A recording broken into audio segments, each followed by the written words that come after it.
In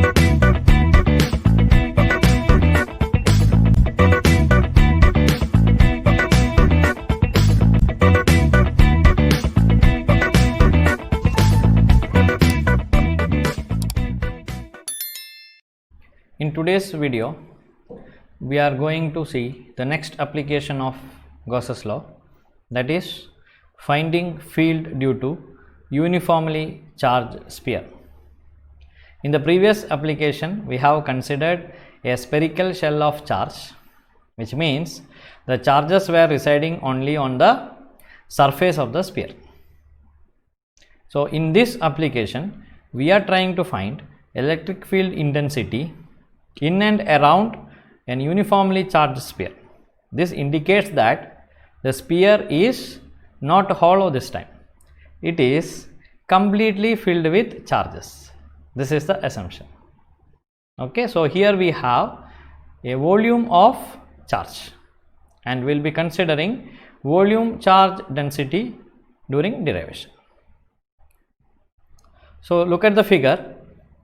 This is how basically we represent a sphere filled with charges on a plane of paper.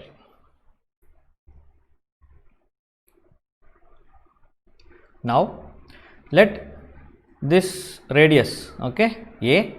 So, we will try to use same notations from the previous application of spherical shell, so that this derivation becomes similar to that. Okay. So, this is the radius of the spherical shell is A.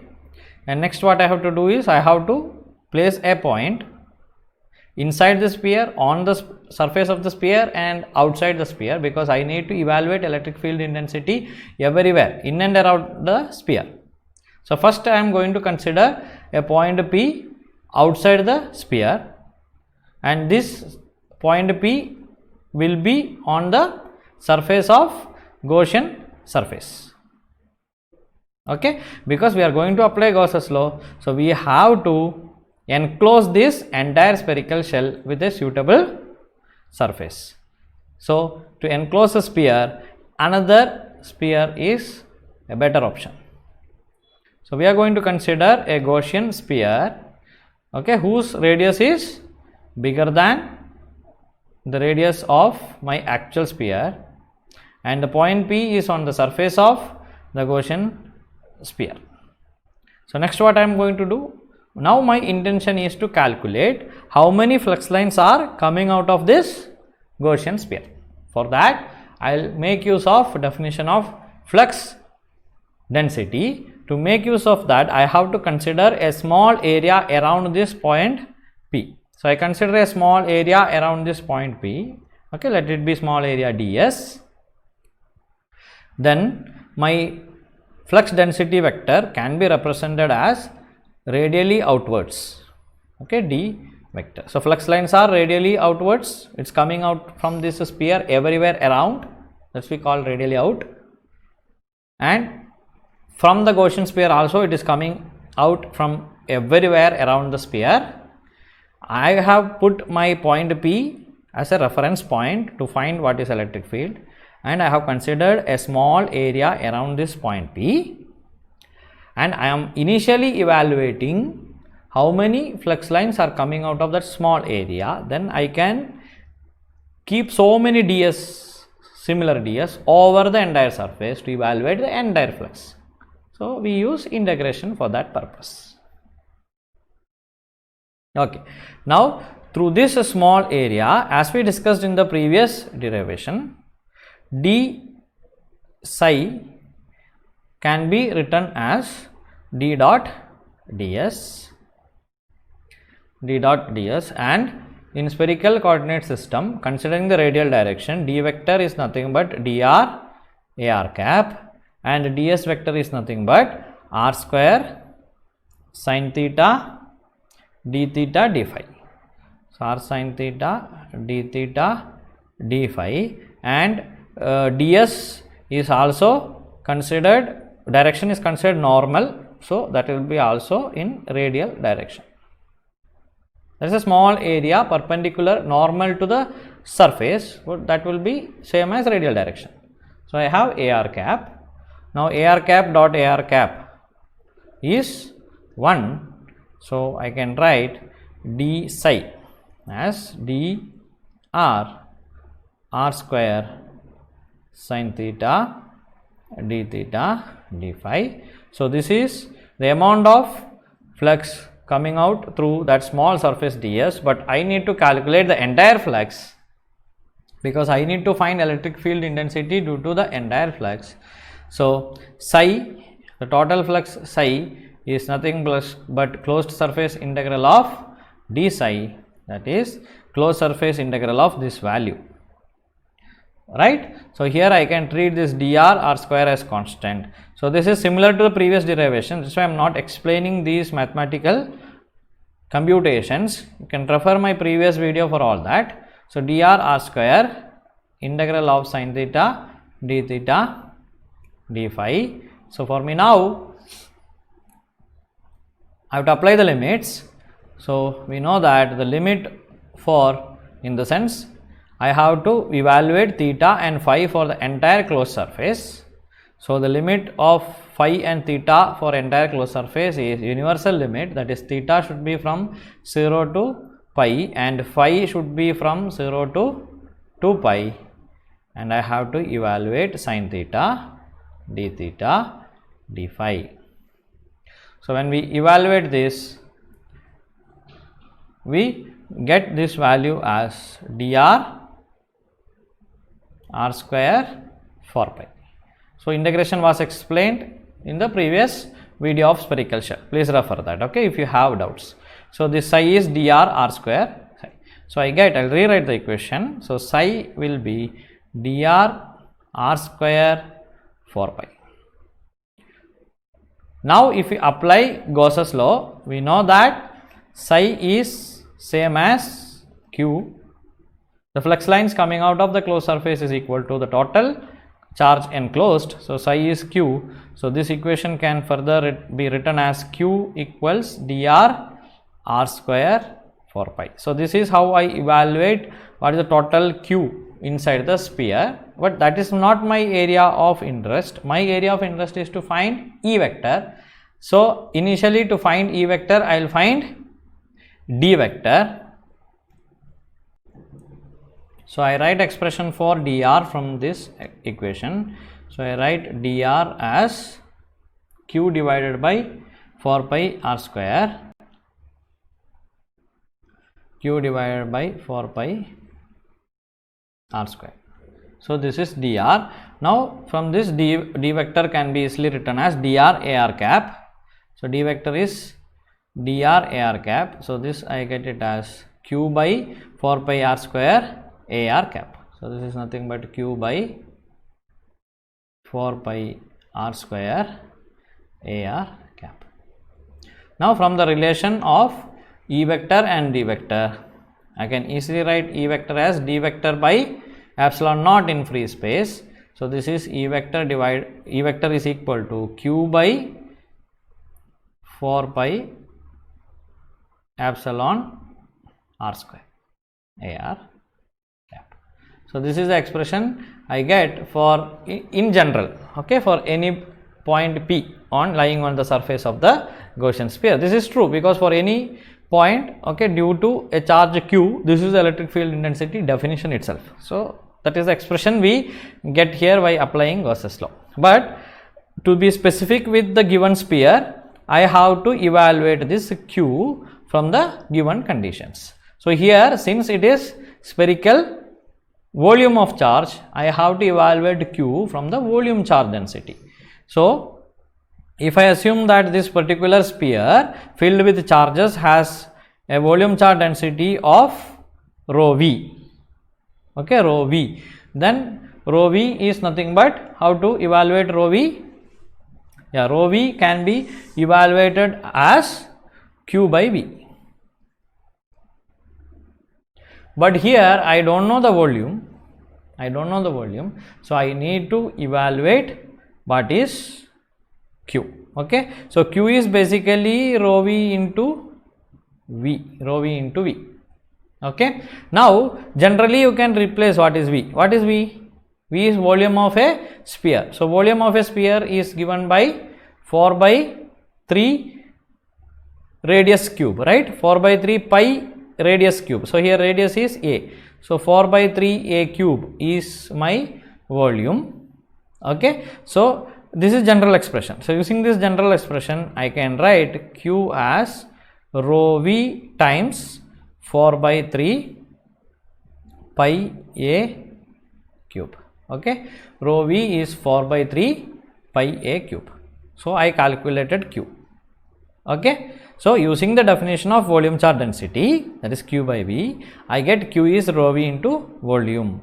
Volume of a sphere is generally given by 4 by 3 pi radius cube. So here radius of sphere is A. So 4 by 3 pi a cube. So Q is rho V 4 by 3 pi a cube. That I can substitute here. So my E vector now becomes,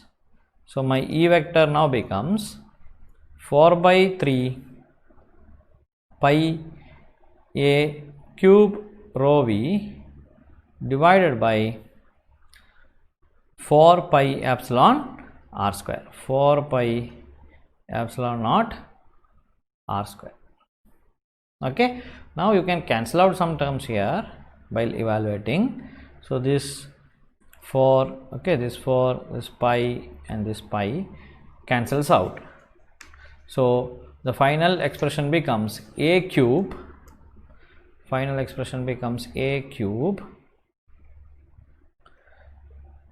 E vector is a cube rho v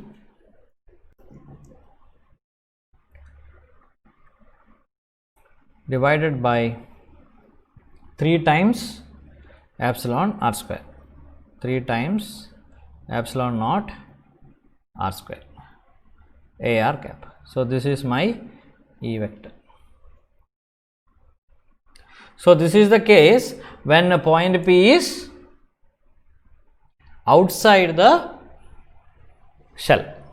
Okay, in the sense the complete volume sphere.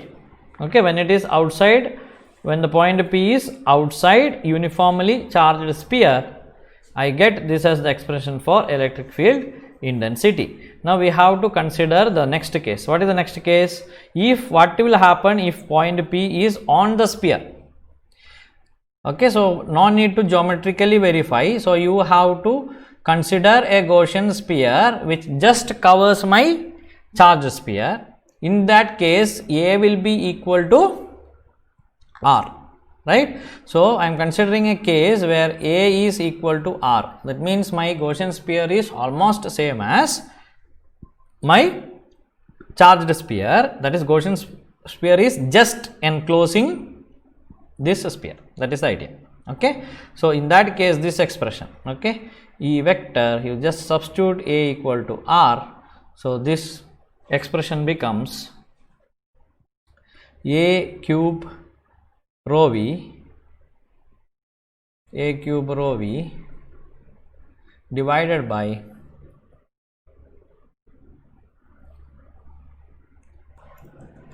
3 epsilon A square A r cap.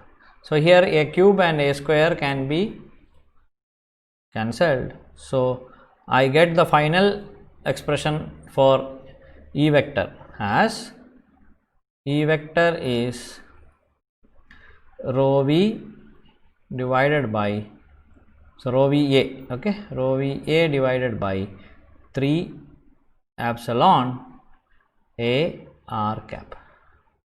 So this is my E vector. So this is the expression for my electric field intensity at a point P lying on the surface of the charged sphere itself. That is, when R is, my Gaussian sphere is similar to my actual sphere. So point P is on the surface. Next we have to consider a case where my R is less than A. What does that mean? R is less than A. Yeah, I am going to consider a Gaussian sphere inside my charge sphere. So here you have to be very careful. It is not going to enclose the entire volume of the charge, because some volume of charge, some charges will be outside this enclosed sphere.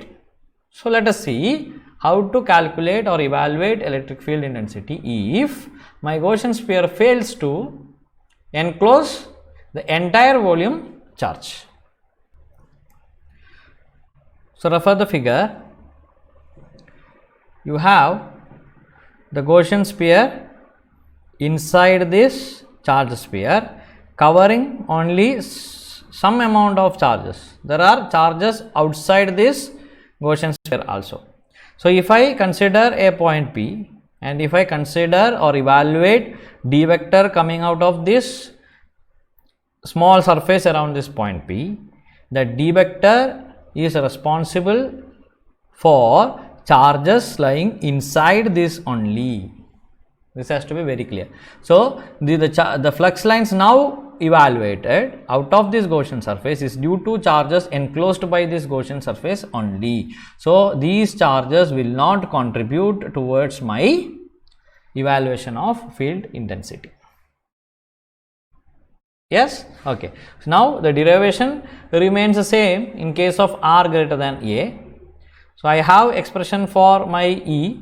So, the expression for E was Q divided by 4 pi epsilon naught R square AR cap. So, this was my expression. So, this expression remains the same. So, now what changes here is the evaluation of Q. How will I evaluate my Q? So, I will be making use of volume charge density rho v itself, but now my volume charge density is not exactly rho v, right? I have to consider only the volume enclosed by the Gaussian surface. So, I have to evaluate it now. So, I need to calculate Q such that I don't know rho v or dv. So, I have to integrate rho v dv over the Gaussian volume. Okay. So, I have to evaluate rho v dv over the Gaussian volume because only Gaussian sphere is now enclosing. So, Gaussian volume.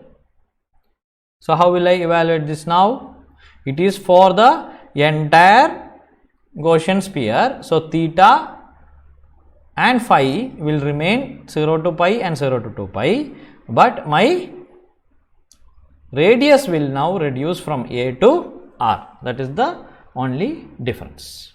So, dV can be represented as R square sin theta d theta d phi. Okay. So, in spherical coordinate system, dV is given as R square sin theta d theta dr d phi or dr d theta d phi, whatever.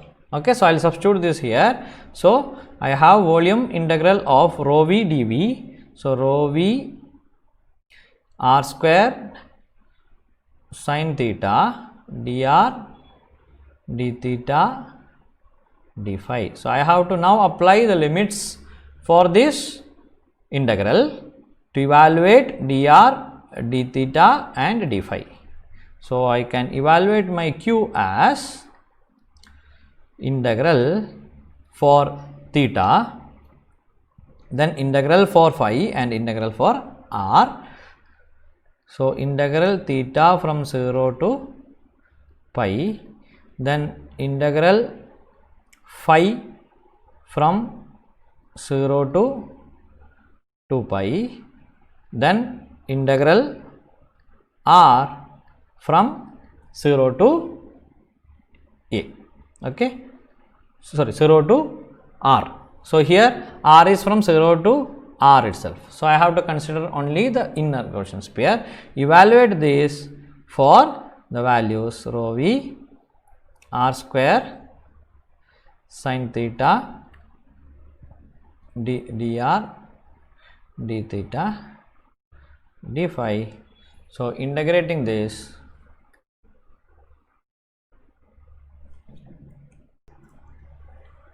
I get Q as 4 by 3 pi r cube rho v. So, I am leaving this integration as an exercise.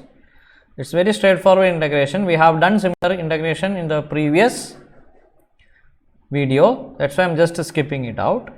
If you are not comfortable, please watch my previous video to know how I have integrated this. Similar integration has been done there. So Q is 4 by 3 pi r cube rho v. So now my E vector can be written as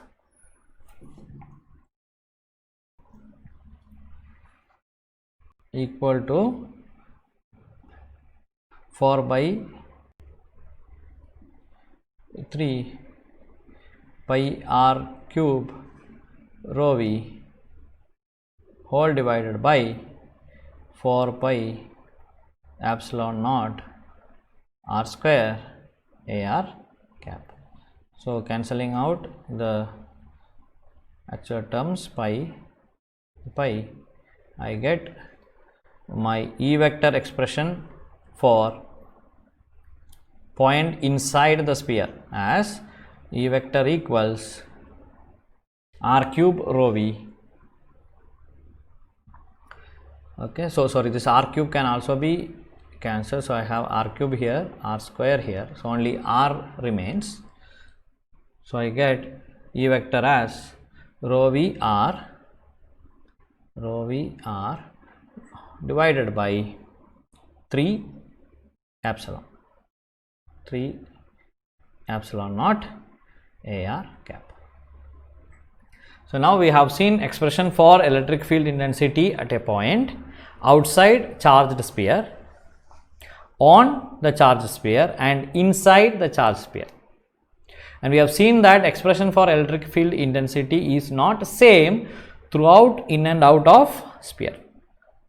The electric field intensity outside the sphere is a different expression, on the sphere is different expression, and inside the sphere is different expression.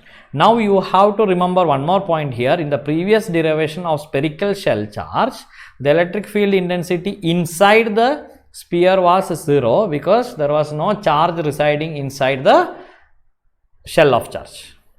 Okay, that is a case of a good conductor. Basically you have charges residing on the surface only. So because of that, the electric field intensity inside was 0, but here we had an example of a sphere filled with charges, that is volume charge. So there were charges inside the sphere. So the charges inside the sphere will contribute to electric field intensity. So inside also we have some value of electric field intensity. Please remember this. Now it is our duty to represent, okay, plot variation of electric field intensity, okay, with varying points. In the sense, if the point is inside, if the point is on, and if the point is outside, how my electric field intensity is varying. So this can be expressed or represented by plotting a graph such that we have on vertical axis electric field and on horizontal axis radius of the Gaussian sphere. So let us try to represent that. So these are the values which we have already derived for electric field intensity for r greater than a, for r equal to a, and for r less than a. And from this we also infer that electric field is directly proportional to cube of my spherical radius and inversely proportional to square of Gaussian sphere radius, right? And here when r is equal to a, electric field is directly proportional to a, that is my radius sphere, okay, the radius of my actual sphere. And when r is less than a, interestingly, electric field is directly proportional to radius of the Gaussian sphere.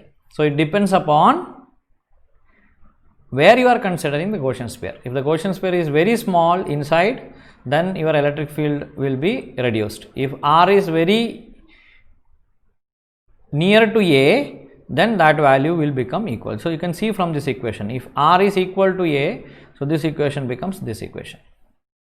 Okay, so this is interesting. So just from these equations itself you can infer values of electric field intensity, how it varies.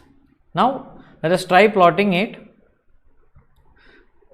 So I will represent E vector along vertical axis, that is magnitude of E vector, and radius of Gaussian sphere on horizontal axis. and the maximum value possible, okay, I'll locate r equal to a, and the maximum value possible will be rho v a by 3 epsilon, that is when r is equal to a. So that is the maximum value possible. Okay, so first I have to start from 0. So I locate my 0. So my 0 will be somewhere here, right? This is my 0. 0 in the sense this is my origin of the sphere, origin of both the sphere. So that is my reference. So initially, right, when r is less than a, so r equal to a is this value. So when r is less than a, means in this portion, my electric field is directly proportional to r. My electric field is directly proportional to r. That is linearly varying. My electric field is linearly varying with r. So that says that when r is some value here, E will be some value, corresponding value here, same value, right? In the sense, so this both values come somewhere here. Now when r is here, E is here, somewhere here. That means I'll get a straight line. It is a linear graph. So it is going to be a straight line. So first let me represent those values. In the sense, I'll draw a parallel line from the maximum value rho v a by 3 epsilon, and I'll represent my r equal to a point. Then I will draw a straight line to touch that point. So this is when r is less than a. E is directly proportional to r. When r equal to a, we know that electric field intensity will be at maximum value. So at r equal to a, I have reached there at that point. Okay. So rho v a by 3 epsilon. Now when r is greater than a, what happens? E is directly proportional to a cube and inversely proportional to r square. So the resultant movement, okay, is exponential, right? You will have a parabolic or hyperbolic graph. So the variation of electric field intensity over r equal to a, in the sense after r equal to a, will be something like this, because E is varying as a cube by r square. Okay, it will be an exponentially decaying graph. So this is how we represent variation of electric field intensity, magnitude of that. Okay, if point P is inside, okay, so if point P is inside, electric field will be linearly varying like this, and if point P is on the sphere, I'll get this value, that is rho v a by 3 epsilon, and if point P is outside, that is r is greater than a, then if the point P is very near, then you will have very high value, and point P is going further and further, my electric field intensity decreases. So r is greater, this point P is farther, then the electric field will be still lower. I hope this concept is very clear. Now you know different applications of Gauss's law. You know how to apply Gauss's law to find electric field intensity at different points due to a line charge, sheet charge, a spherical shell of charge, and a fully charged sphere. Thank you for watching. If you have any doubts, please contact me. My email ID is in the description. Bye.